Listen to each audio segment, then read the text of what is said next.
guys, welcome back. Thank you guys for your likes, for your comments, for all the subscribing. I really appreciate it. You guys, I know it's been a while since I made a video, but seems like every time I get ready to make a video, the enemy wants to tell me that I'm sick or something. So today, I'm going to make this video. Sick or not, it's gonna happen. I went outside, I was determined to get started, and the eclipse thing is going on, and I'm not going to let that stall me for right now. Go eclipse. Today I want to talk about the big C. Now, when I first got cancer, everyone, oh, you got the big C, wonderful things are going to come out of the big C, all kind of things people would say and call it the big C. Well, guys, all my life, I love sports. I'm a fanatic. I like football, and if there's a good quarterback, I won't call them. Some people might say Troy Aikman, but when he was in his prime, to me, I addressed him as Mr. Aikman. So I gave him his props. I'm not willing to give cancer their props. So big C for me is not cancer. And I tried to see what my big C would be. And guys, it was hard. I narrowed it down to 3. And I'm going to try to sneak in the 4th one right now by saying concrete. Concrete, which would be the last. When it's all said and done with the other C's, I hope I find myself in a concrete foundation. Whether it's mentally, physically, however. It's the last of my C words. My first C word, big C word, is chance. C-H-A-N-C-E, chance.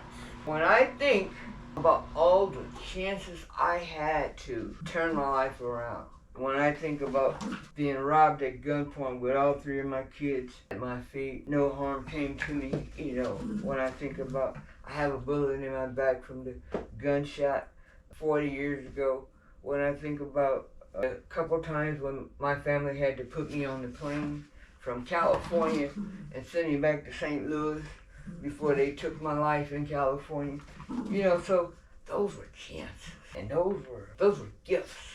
Those were gifts of God. All those chances, I received them as a gift. I didn't deserve the 1st, 2nd, 3rd, 4th, or the 100th. Those were from God, gifts. My second big C word is change. Change. Almost got it, guys. Change. Change the way you think. Change the things you do.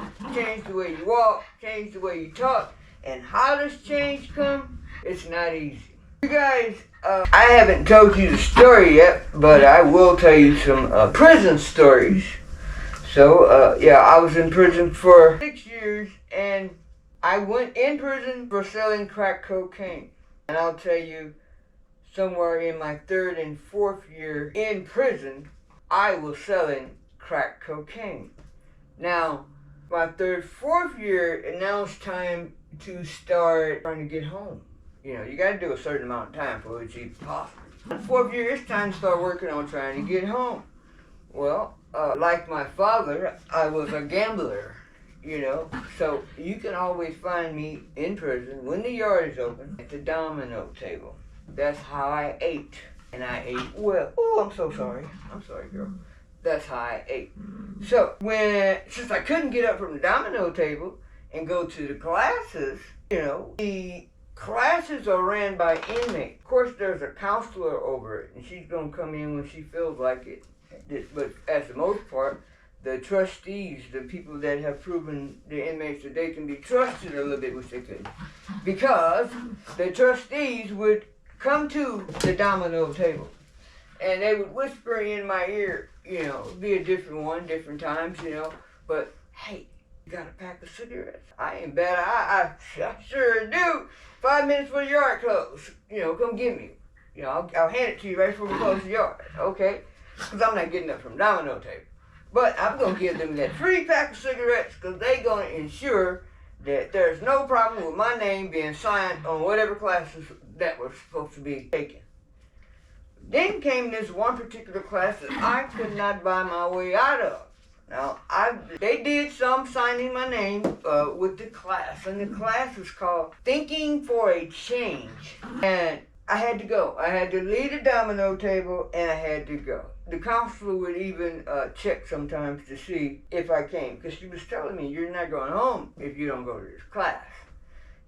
And so I found myself in the class, and we're sitting around in the class, guys, and it's a pretty simple class, because no one there couldn't catch on. The biggest word in there was rehabilitation. Leaned back, and I said, rehabilitation? I asked out loud, hey, what is that? Rehabilitation, what that mean? And they explained it to me. Change the way you think. If you change the way you think, you change the things you do. You change the way you think, how you feel. If you change the way you think. And do you guys know, that was the last day that I sold crack in prison. That was the last day. The next day, because every day my friend, as soon as the pots would open, as soon as the yard opened, she would run to the pot, she would yell my name, and I'd run down right out there, and we'd go sit out there and sell crack. But until till my people wake up, for the gambling shack. So that's how that was. So that was my first change. That was my first conscious change. Then once I got out of prison, I was still an alcoholic before I went and after I went. But when I got out of prison, I made a conscious decision after I had my first grandchild to change the way I dress. I try not to be so hard. My grandson came to me one day, and he's just getting out of school, and his other little cousins were dropping him off, and he had tears in his eyes. Like, hey, man, what's wrong? They say you look like a boy. Told him get on out the car and come on, let's go talk about it. So I asked him, I said, what'd they say? They say you look like a boy. I said, okay. I go, do you think I look like a boy? He said, yeah. I say, I do too. I say, so why you upset? I look like a boy. I say, do you love me? He said, yeah. I say, then I don't care what they say about me looking, but your grandmama look like a boy. She sure does. Do you love me? Yeah. That was it. I tell my grandson, no matter what they say, I didn't kill nobody and I didn't molest nobody. The rest of it, don't get mad. Possibility I might have did it. Don't get mad. You know what I'm saying? Ain't got nothing to do with you. If I did it, I did it, But I have changed. I changed the way I walk, the talk, things I said, the things that I would do in front of my children. My children and their peers, I can't even say it, wow. The things that my children and their peers endured, they should not have endured. Seeing me standing out there somewhere thinking it's cool, I was, hey guys, I gotta take one break and I'll be back. Hi guys, thanks for the break. When I left off, I was saying that my kids endured things that they shouldn't have endured. It is so hard for me to say. Me standing around in my boxes, smoking a cigarette, holding a beer, that was the norm, in front of their friends. It's no big deal, And the kids had no problem with it, Their parents did it too, but it hurts my heart at this moment to know that I disrespected my kids in so many ways as they were growing up. I dare not do the same to my children, and I apologize. I apologize to them. I'm trying to go forward. I'm sorry. I'm stuck on this point because I feel really bad at this moment.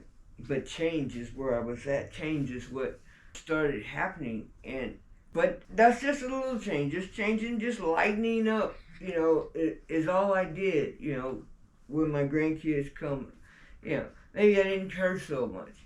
I stopped drinking because of the cancer, so, that changed, so change. And here this last time, and I'm still stuck on change, in this last time in last May when they told me that my cancer spread, and I gave the cancer to God and just say, ultimate, I'm giving all of it to God. Not just some of it, all of it to God. I just let go.